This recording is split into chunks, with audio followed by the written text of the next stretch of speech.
ओम शांति। मीठे बच्चे, आज मेरे मीठे बाबा बोले यह राज सभी को सुनाओ कि आबू सबसे बड़ा तीर्थ है।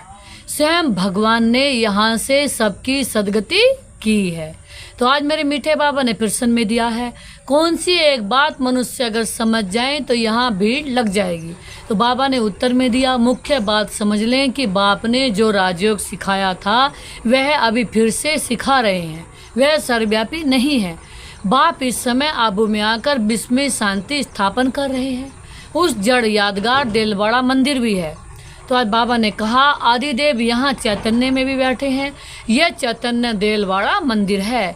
यह बात समझ लें तो आबू की महिमा हो जाए, यहाँ भीड़ लग जाए कि आबू का नाम बाला हो गया तो यहाँ बहुत आएंगे।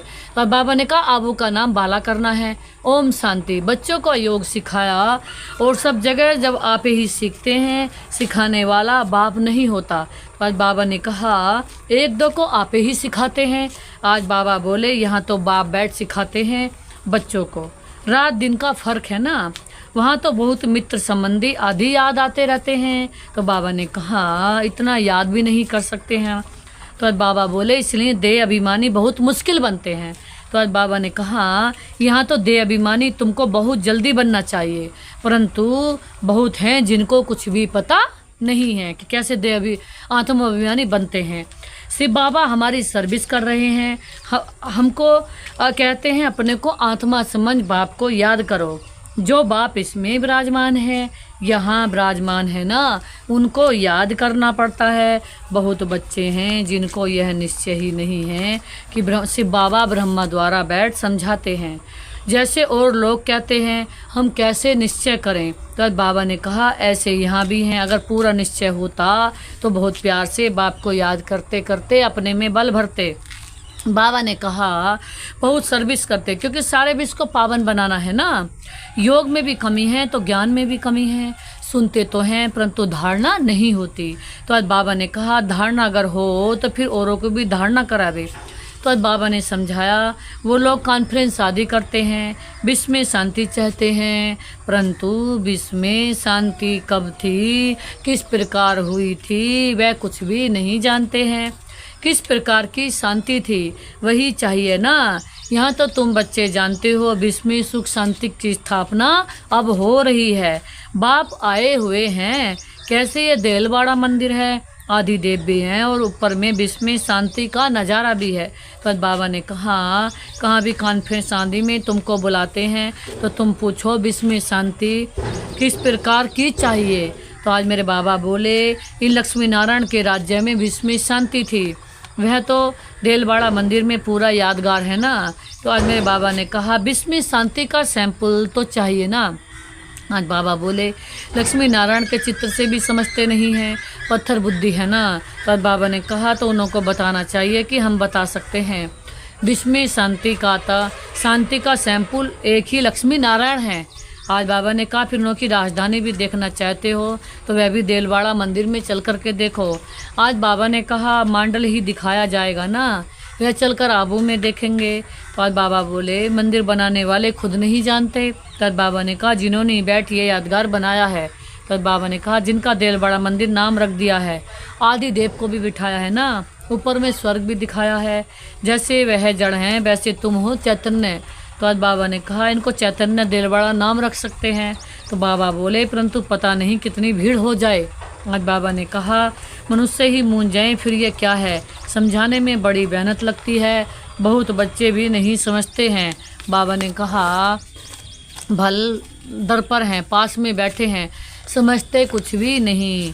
आज बाबा ने कहा कुछ बच्चे दर पर भी बैठे हैं तब भी भगवान के घर में हैं तो भी कुछ नहीं समझते। प्रदर्शनी में अनेक प्रकार के मनुष्य जाते हैं, ढेर मठ पंथ हैं, वैष्णव धर्म वाले भी हैं, वैष्णव धर्म का अर्थ भी नहीं समझते। श्री कृष्ण की बात सही कहाँ है जानते भी नहीं हैं। श्री कृष्ण की रजाई को भी स्वर्ग वैकुंठ कहा जाता है। तो आज मेरे बाबा बोले बाबा ने कहा था जहाँ बुलावा हो वहाँ जाकर तुम समझाओ विश्व में शांति कब थी। ये आबू सबसे ऊंचे तीर्थ है क्योंकि वहाँ विश्व की सदगति कर रहे हैं। बाबा बैठ करके आबू में सदगति कर रहे हैं। आबू पहाड़ी पर है, उनका सैंपल देखना हो तो चलकर देलवाड़ा मंदिर में देखो। सबको आबू के बारे में बताओ। आज बाबा ने कहा फिर देलवाड़ा मंदिर के बारे में बताओ कि आज बाबा ने कहा विश्व में शांति कैसे स्थापन थी, उनका सैंपल है। आज बाबा ने कहा सुनकर बहुत खुश होंगे, ज्ञानी लोग भी खुश होंगे। आज बाबा ने कहा तुम कहेंगे प्रजापिता ब्रह्मा हमारा बाप है, आदिदेव है। आज बाबा बोले तुम समझते हो फिर भी समझते नहीं। बाबा ने कहा तुम समझाते हो फिर भी समझते नहीं। कहते हैं ब्रह्मा कुमारियाँ पता नहीं क्या कहती हैं, तो अब तुम बच्चों को आबू की बहुत ऊंची महिमा करके समझाना चाहिए। आज बाबा ने कहा आबू है बड़े ते बड़ा तीर्थ, बॉम्बे में भी समझा सकते हो। आबू पहाड़ बड़े ते बड़ा तीर्थ है, क्योंकि परमपिता परमात्मा ने आबू में आकर स्वर्ग की स्थापना की है। आज बाबा बोले कैसे स्वर्ग की रचना रची है, वह स्वर्ग का और आदिदेव का मॉडल सब आबू में है। आज बाबा ने कहा जिसको कोई भी मनुष्य समझते नहीं है, हम अब जानते हैं, तुम नहीं जानते हो, इसलिए हम तुमको समझाते हैं। पहले तो तुम पूछो कि विश्व में शांति किस प्रकार की चाहते हो, कभी देखा है? बाबा ने कहा कोई तुमसे पूछ, आप ये बताओ शांति किस प्रकार की लेनी है। विश्व में शांति तो इनके लक्ष्मी नारायण के राज्य में थी, एक ही आदि सनातन देवी देवता धर्म था। आज बाबा ने कहा इनकी डायनास्टी का राज्य था। चलो तो इनों की राजधानी का मॉडल अब आबू में तुमको दिखाएं। तो आज बाबा ने कहा ये तो है पतित पुरानी दुनिया, नई दुनिया तो नहीं कहेंगे ना, नई दुनिया का मॉडल तो यहाँ है ही नहीं। नई दुनिया विस्थापन हो रही है, तुम जानते हो तब बतलाते हो, सभी नहीं जानते हैं। नीचे आदि देव बैठे हैं जिसको एडम्बी कहते हैं, वे ग्रेट ग्रेट ग्रैंडफादर हैं। ऐसे तुम महिमा सुनाएंगे तो सुनकर खुश होंगे। हाँ बाबा ने कहा है भी बरोबर एक्यूरेट, कहो तुम श्री कृष्ण की महिमा करते हो परंतु तुम जानते तो कुछ भी नहीं हो। श्री कृष्ण तो बैकुंठ का महाराजा विश्व का मालिक था ना। बाबा ने कहा उसका तुम मॉडल देखना चाहते हो तो चलो आबू में तुमको बैकुंठ का मॉडल दिखाएंगे। आज बाबा ने कहा कैसे पुरुषोत्तम संगम युग पर राजयोग सीखते हैं।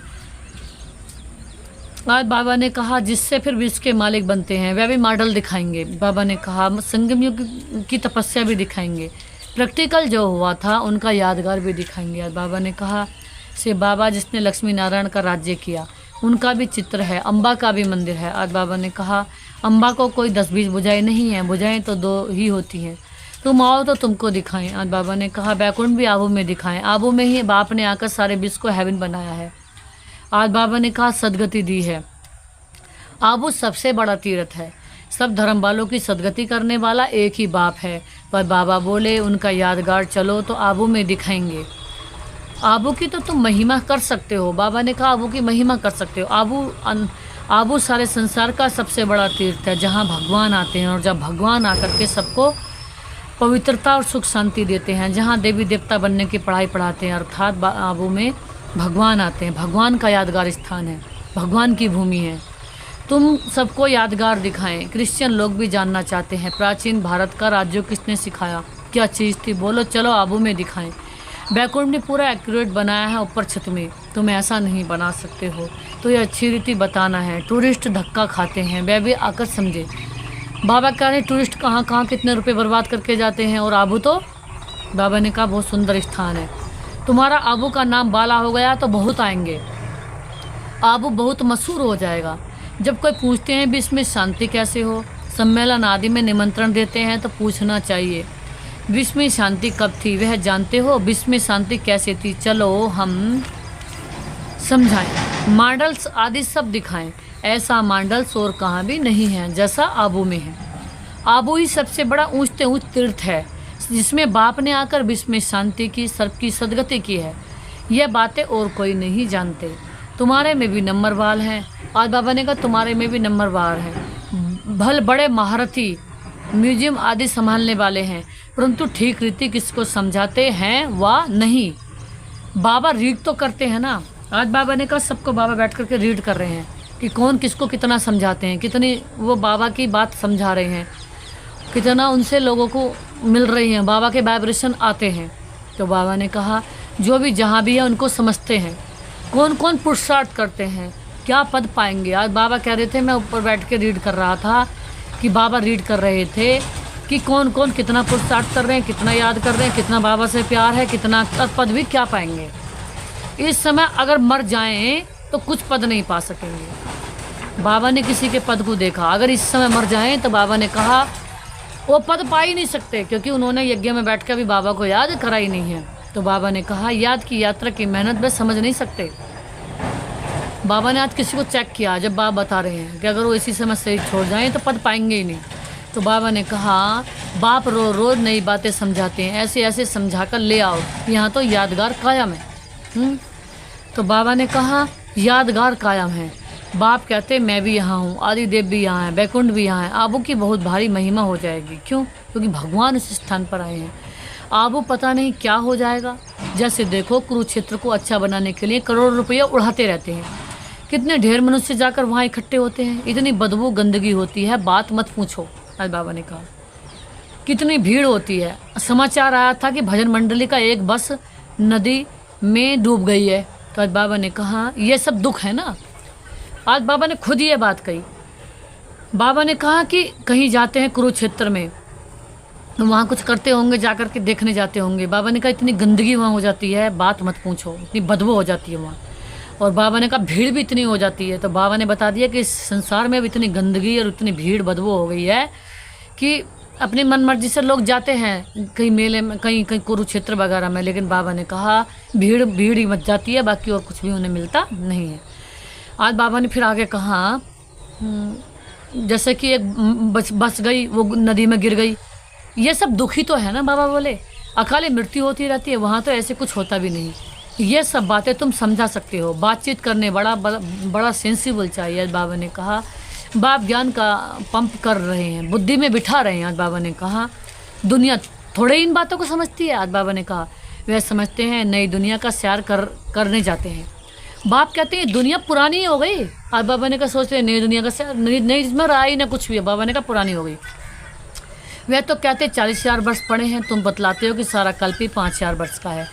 पुरानी दुनिया का मौत सामने खड़ा है। बाबा ने कहा इसको कहा जाता है घोर अंधियारा। कुंभकर्ण की नींद में सोए पड़े हैं। आज बाबा ने कहा कुंभकर्ण आधा कल्प सोता था, आधा कल्प जागता था, तुम कुंभकर्ण थे। ये खेल बड़ा वंडरफुल है। इन बातों को सब थोड़े ही समझ सकते।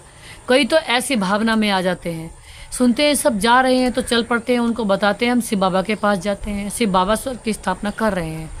उस बेहद के बाप को याद करने से बेहद का वर्षा मिलता है बस। तो वह भी कह देते हैं शिव बाबा हम आपके बच्चे। आज बाबा ने क्या बताई, अगर किसी की देखा देख कोई बाबा को याद करता है तो बाबा ने कहा उसे कभी फायदा मिलने वाला नहीं है। जिसने अपने दिल से बाबा को याद किया, किसी की यहाँ हम ना किसी दुनिया से डर रहे ना किसी से डर रहे, हमारा काम बाबा को याद करना। क्यों? क्योंकि हम बाबा के लिए आए, भगवान से प्यार हुआ। हमने किसी से पूछा नहीं है भगवान के बने कि हम प्यार करें ना करें, लेकिन हम भगवान के लिए आए। तब बाबा ने कहा आपसे वर्षा जरूर लेंगे, बस बेड़ा पार है। भावना का बाड़ा देखो कितना मिलता है। भक्ति मार्ग में तो है अल्पकाल का सुख, यहाँ तुम बच्चे जानते हो बेहद के बाप से बेहद का वर्षा मिलता है। वह तो है भावना का अल्पकाल के सुख का भाड़ा, यहाँ तुमको मिलता है किस जन्मों के लिए भावना का भाड़ा, बाकी साक्षात्कार आदि कुछ है ही नहीं। यहाँ तुमको मिला है किस जन्मों के लिए भावना का भाड़ा। बाबा ने कहा कोई कहते हैं साक्षात्कार हो, तब बाबा समझ जाते हैं, कुछ भी समझा नहीं। साक्षात्कार करना है तो जाकर नौदा भक्ति करो, उससे कुछ मिलता नहीं। करेंगे दूसरे जन्म में कुछ अच्छा बन पड़ेंगे, अच्छा भक्त होगा तो अच्छा जन्म मिलेगा। यहाँ तो बात ही नहीं आ रही है, ये पुरानी दुनिया बदल रही है। बाबा ने कहा बाप है दुनिया बदलने वाला। यादगार खड़ा है ना, बहुत पुराना मंदिर है, कुछ टूटता करता है तो फिर मरम्मत कराते रहते हैं, परंतु बस शोभा तो कम हो जाती है। यह तो सब विनाशी चीज़ें हैं। तो बाप समझाते हैं बच्चे एक तो अपना कल्याण के लिए अपने को आत्मा समझो, विक्रम विनाश करो, पढ़ाई की बात है ना। बाकी ये जो मथुरा में मधुबन कुंज कली आदि है बैठ बनाया है वे कुछ भी नहीं है, न कोई गोपियों का खेल है। ये समझाने में बड़ी मेहनत चाहिए। आज बाबा ने कहा एक एक पॉइंट अच्छी रीति बैठ समझाओ। कॉन्फ्रेंस आदि में भी चाहिए कि योग वाला, तलवार में जोर नहीं होगा, किसको तीर नहीं लगेगा। तब बाप भी कहते हैं अभी देरी है। आज बाबा ने कहा अभी मान लें कि परमात्मा सर्वव्यापी नहीं है तो भीड़ लग जाए, परंतु अभी टाइम नहीं है।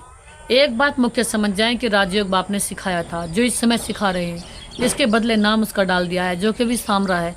कितनी बड़ी भूल है, इसमें ही तुम्हारा बेड़ा डूब गया है। आज बाबा ने कहा अब बाप समझाते हैं ये पढ़ाई सोर्स ऑफ इनकम है। स्वयं बाप मनुष्य को देवता बनाने के लिए पढ़ाने आते हैं। बाबा ने कहा इसमें पवित्र भी जरूर बनना है, दैवी गुण भी धारण करने हैं।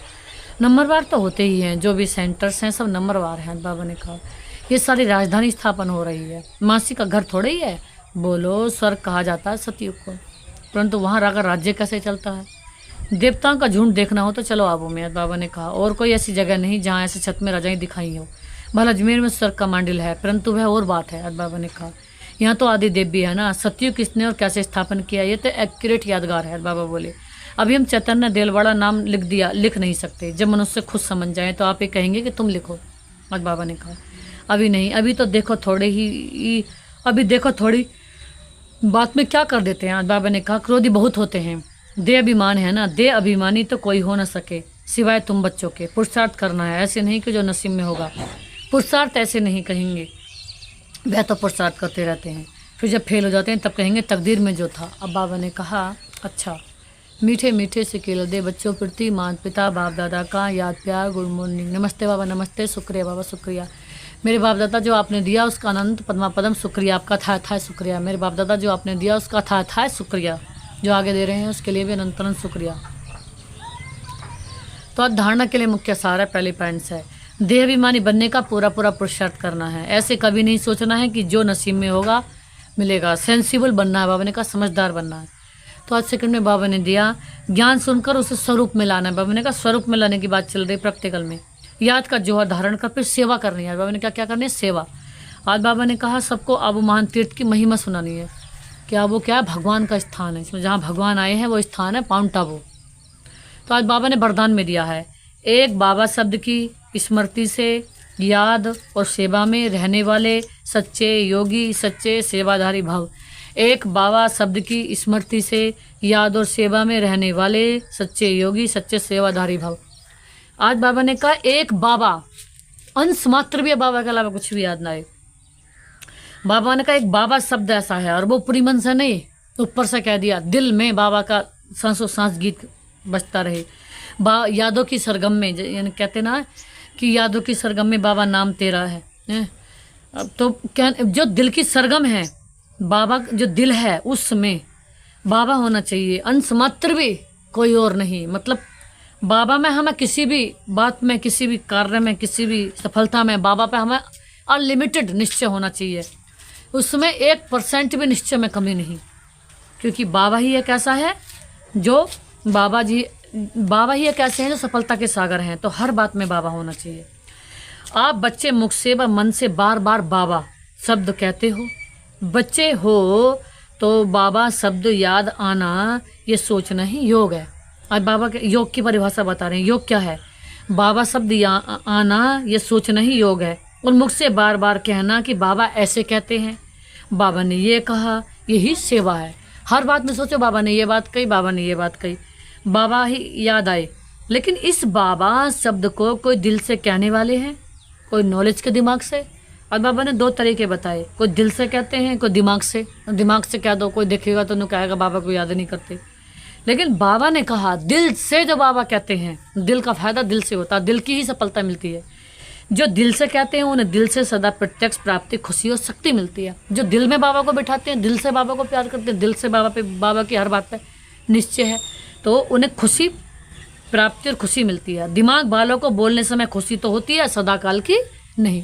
बाबा ने कहा जो दिमाग से बाबा को याद करते हैं, तो इसलिए बाबा दिलबर है हमारा, तो उसे याद भी दिल से करना है।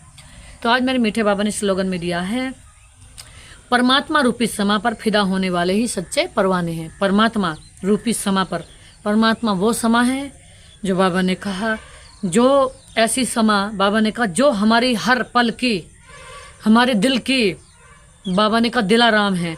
तो उस परमात्मा रूपी समा पर, उस दिलाराम पर फिदा होने वाले, उसका सदा के लिए उसका बन जाने वाले, सदा के लिए उस पर सर्व समर्पण होने वाले ही सच्चे सच्चे परवाने हैं, उसके आशिक हैं, परमात्मा के आशिक। तो ऐसे बाबा को हमें याद करना है और दूसरों को भी बाबा की याद दिलाना है। ओम शांति। ओम।